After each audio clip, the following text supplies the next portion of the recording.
I'm gonna get straight into wood turning. This little beauty. I have spoken about this before, and this is called the golden ratio. And now, when you're looking around, and I think it's the Romans that invented it, someone correct me in the comments, please. When this is helpful for turning, which I'll explain in 2 secs. I wanna look at the screen. My chin should be in the bottom here, and then that should be in line with my eye, and then that should be up the top of my forehead. The same thing when I hold it out on my arm, the bottom part points to my elbow, that goes to my wrist, and then that last bit goes to the end of my fingertips. So everything in life, obviously everything isn't perfect in life, but this will help you out, and I'll link a video down below of an old fella who shows you how to make it. It's so simple. If I can do it, you know, everyone can do it. And you're probably thinking, well, Kez, how can it speed things up? Well, hold on a second.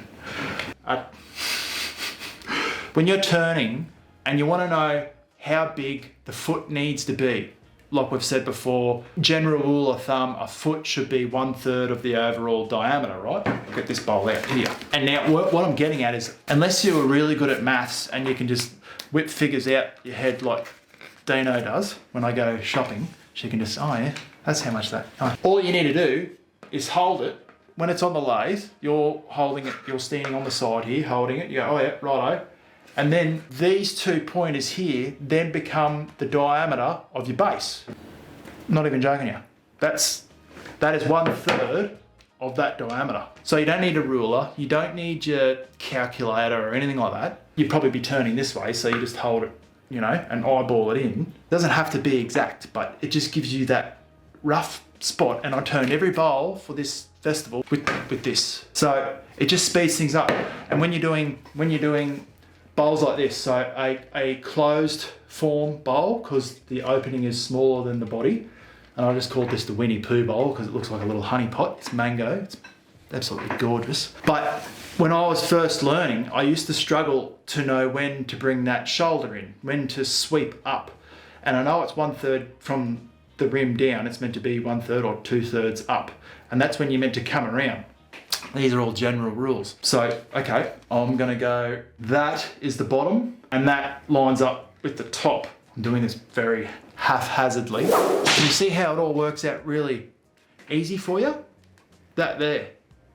Does that make sense, what I'm trying to show you here? How do you know where to bring the shoulder up? Oh yeah, right there. Right where this middle bit here. Golden ratio will help you out a heap. Let's get onto it. Cam, wood turning. G'day, mate. For the rest of your turning career, you are limited to 1 species of timber, 1 chisel, 1 lathe, and 1 finish. What would they be and why? Wowzers. Cam, I would first go, let's write 1 species of timber, camphor laurel. 1 chisel, 16mm bowl gouge. I even brought it in. 16mm bowl gouge with the heel removed on a 45-degree angle, because I can get in there real tight. It's got the acute bevel there, because the more bevel you have, the more likely you're going to get little chatter and vibration and stuff like that. So that's how I would go about it. And the finish, I like to use Danish oil a lot, and I wet sand everything with Danish oil, which also leads into another question later on. So that's what they're the 3 ones, I reckon, mate. If I was doing smaller stuff, I would use a 1/2 inch bowl gouge. I would still turn camphor, but the finish I would use would be Triple E compound, which is a cut and polish. It's part of the finish, but it's not the finish. And I would go glow, shallow wax glow. That's what I would do. If I was on a smaller lathe, I would use a smaller gouge, but the finish would change because I wouldn't need to worry about getting that big coverage that I would need with the Danish oil. I'll just go that Triple E and the glow, so cover both bases for people. The yondering. Keza! Mate, beautiful bowl, thank you. That's that photo, it's, yeah, worked out really well, hey, with that little, anyway, little void. I've turned a bit of, did you guys know that bowl with that groove in it? I had it up on my website for like 20 bucks as a defective bowl. Because I went through the bottom of another bowl, I just grabbed it out of the bags and turned it. It's beautiful, eh? That was the only fault that was in it. Yes, I've turned a bit of camphor and have had a few of those bowls in my rotation. But after a year or so, the camphor oils are still quite strong and definitely affect whatever food I'm eating. Any tips on finishing for this scenario? Yeah, so this was finished, this was dried for 6 months, and I finished it, finished turning it this month in July, and I'm not joking you, I can't smell the camphor. So I finish it with wet sanding and Danish oil, and I'll link that in the description below. I'll show you how to do that. But cut a long story straight, yeah, is to sand a 320 grit, get all the dust off, then get a non-grain filling sanding sealer, so it's got a heap of metho in it. All it will do, that metho, getting onto it will raise that nap as well, and it will dry up those oils on it because it is really oily. But you could do that, but I just go to 320 grit, and then after you put the sanding sealer on, just lightly sand it off, then put the finish on it.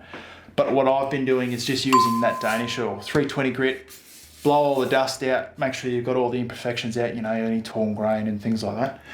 Oil it all up with your Danish oil, and then wet sand it with 600 grit sandpaper, and then I do it again afterwards. So leave your tenon on, come back, leave it for like 2 days, let it go, soak right in, and let it off gas, let the grain stand up, put it back on, and then I get the quadruple zero steel wool from Bunnings, Big Green Shed. Lightly sand it with the lathe spinning, real light, get all that nap or the grain, sand that off, another coat, buff it off, put it away, and then do that again, steel wool, coat, put it away.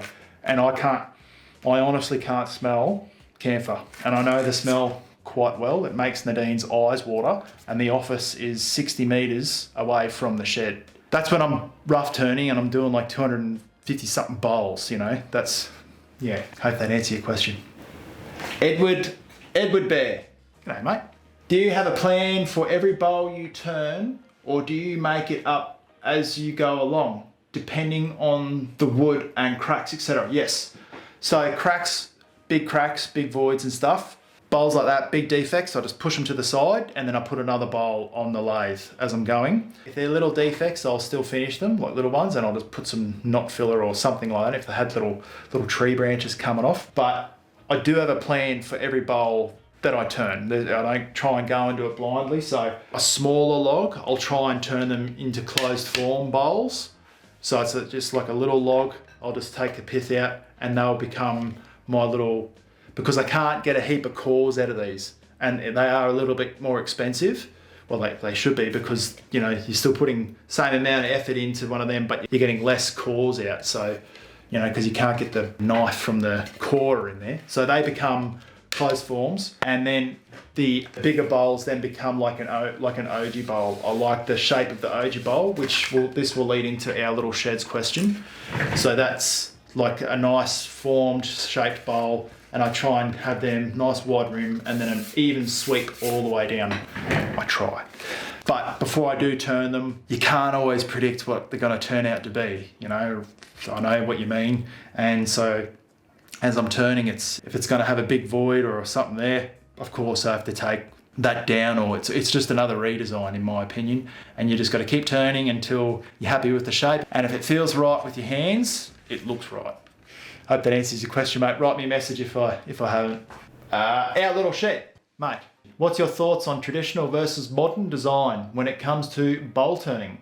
How do you incorporate either of the two into your designs? Nice one. What sort of thought process do you use when creating a bowl? Right, so thought process, I can answer that, but I'll start with the base. So I always try and make my bowls a 1/3, the base, 1/3 of the overall diameter. And that gives it that really nice sort of sweep shape coming down to the foot. A little smaller foot on this would probably even be a little bit nicer, you know? So I like that Roman oji look where it goes concave, convex, concave. So when you put your hand over the top, your fingers automatically go into that shape, and it's easy to use. And I pride myself on being able to create items that if someone has lost the dexterity in their fingers, or, you know, they might have arthritis, or they might have Parkinson's, they might have, you know, I want my items to be able to be held in the hand and you're knowing that you're not going to drop it. So my thumb, I always go the rim. I try. Some of my pieces aren't, because that's just, in my mind, when I was turning them, that it didn't need a wide rim. But I like to, you can see it right there, that rim is my thumb width, and it can latch around there. Most of the time I do an undercut rim as well. This is slightly, ever so slightly undercut. So your thumb will latch around it, and then your hand will form around the back really nicely. So there's a lot of thought to it, and it's light. It's not heavy, you know. They're quite light. I never make them super heavy, so they're easy to pick up. That's what I like to do in my designs, mate. I try and just make mine aesthetically pleasing without losing that functional feel, if that makes sense. So it looks really nice, but it's still very functional. And when I first started watching Glenn Lucas and I saw the Dublin Viking bowl and the little platter that he has in his collection, and they were made thousand years ago, I've sort of based my turning off that as well. And it's traditional and it's within keeping of all of that, but it's also functional and you can use them. So that's what I sort of keep my pieces channeled towards, I guess. Hope that answers your question, mate. Thanks for writing in. Now, Siona, silly question. Never a silly question. But what is sanding sealer and why? When should you use it? Heard other folks mention it. Right. And now there's the two. There's sanding sealer grain filling, and there's sanding sealer non-grain filling. And the difference between the two is the grain filling will, especially for mango, I don't use sanding sealer quite a lot. I probably should, but I don't. But mango is particularly porous. It's got all these little pores all over them. And now sanding sealer grain filler will fill all those little pores in. And then you'll lightly sand it. And then when you put the finish in, if you didn't use it, it'd soak that finish up and it'd be all blotchy and uneven. But because you use the sanding sealer grain filling, it will coat it really evenly. Now, I have sanding sealer non-grain filling, and I was using it on my camphor laurel bowls to firstly get rid of that sort of real strong camphor smell, and then I would then lightly sand the nap off, which I'll explain in a sec, and then apply my finish. But I have found using my Danish oil wet sanding method that it just puts a really nice finish on it and then coats it really evenly, and I can't get that real strong camphor smell. What was I going to say? Camphor laurel sanding sealer. Yes, so I had to remember for a second there. So the nap, have you ever gotten a chopping board from someone before, or you've had an old chopping board, and after it's wet, you feel all these little fibres sticking up, or it feels like there's little bits of sand. The little fibres have soaked up the moisture and then they've raised. The grain is raised. So that's what that non-grain filling sanding sealer will help get rid of, as well as the grain filling. It'll raise that grain, that little nap upwards, and then you lightly sand it off with like a high grit, like 320, 600, lightly. And that'll knock those fibres off because they've raised up and they've gone hard. You'll just knock them off and then apply your finish. So that's just how sanding sealer works, and hopefully that answers your question. But no question is a silly question. The only silly question is the one not asked. So, Southern Sword. Hey Kerry, I'm having some trouble with twice turned white oak bowls. I don't turn white oak, but any advice? I see you have many and not many issues. I tried some in a solar kiln, most of them cracked. Okay, so it's the process that you're doing that I'm assuming that you think you might be having issues using the anchor seal. You said you use anchor seal there. Okay, so obviously the solar kiln, you left them in there for 2 weeks and it cracked all of them, so it's probably too hot in there and it sped it right up really quickly. You know what I mean? It's meant to be a really slow, drawn process. So all I do, when I first turn them, the first day, I'll go out and then I'll chainsaw up all my blanks and then bring them up to the shed with Mitzi forklift. And then I cut all the circles. Next day, I put them on the lathe and I form either with a screw chuck or a face plate. Now I've got the spike plate, and I turn all the backs off, form the tenon, and I stack them on the floor. And when I'm finished for the day, I cover them with a tarp. so it doesn't allow air to get to them or dry out that end grain. And then the next day, I put them on the lathe because now they've got the tenon formed, and then I core them all out. And straight away, as soon as I'm finished for that day, I then paint the end grain only with PVA wood glue, and I put it on neat. So I paint the end grain, and then I stack them up with stickers, those little sticks, 3 of them, 1, 2, 3, at about an inch, so 25 mil, to allow the airflow to come through when they're air drying, and then stack them up. And I just leave them alone. But they're under shelter and they're protected up off the ground, but also from the top. And I just let them chill.